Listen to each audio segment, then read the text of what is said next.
Hello, good evening, students. Today's transcription number back of 286 on the speed of 100 words per minute. Start. In the course of investigation, the committee found that most of the irregularities in securities transactions that took place in 1991 and 1992 had been indulged in by various banks even much earlier. Certain earlier inspection scrutiny reports of RBI called by the committee revealed various irregularities in securities transactions by various banks. It is thus evident that many of the irregularities in securities transactions that took place in 1991 and 1992 had been building up since the mid 80s, if not earlier, and could have been minimized if the authorities concerned had heeded to the early warning signals. The RBI issued several circulars, including the one in July 1991, prohibiting these misdeeds, and yet everything that was sought to be prevented, in fact, accelerated and assumed uncontrolled dimensions.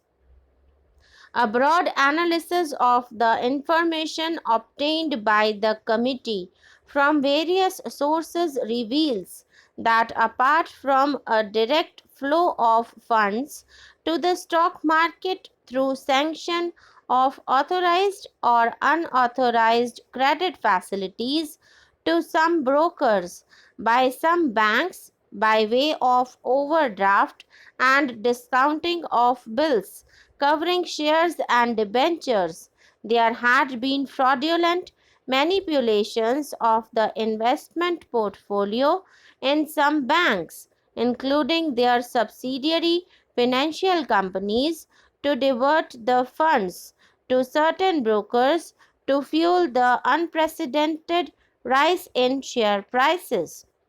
On the question of exposure, there are varying figures. Janki Raman Committee speaks of this as rupees 4,000 crores, whereas Central Bureau of Investigation have assessed these at rupees 8,000 crores on the basis of cases registered by them. In addition, the committee examined the figure provided by the Office of the Custodian, which assessed the amount on the basis of various claims and counterclaims preferred by various aggrieved parties. The committee are of the opinion that it is difficult to estimate the huge sums of money which were illegally utilized by various scamsters for their personal gains during this period because the monies were rapid and the transactions completed. The monies lost represent the deals which could not be completed because either the monies were swindled or BRs and SGL transfer forms held by banks are of doubtful value. Further, because of imperfect contracts, it may not be possible to enforce the contract and recover the money. The committee did not independently attempt this exercise as three separate specialist bodies had already attempted it.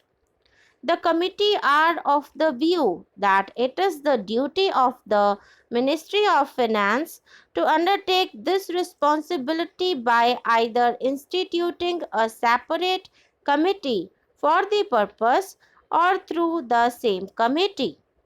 After examination of the type of transactions by the banks, the committee regret to note that the banks had, in blatant violation of the RBI guidelines relevant thereto, entered into a large number of buyback transactions and indulged in irregularities like misuse of BRs, bankers' checks, etc.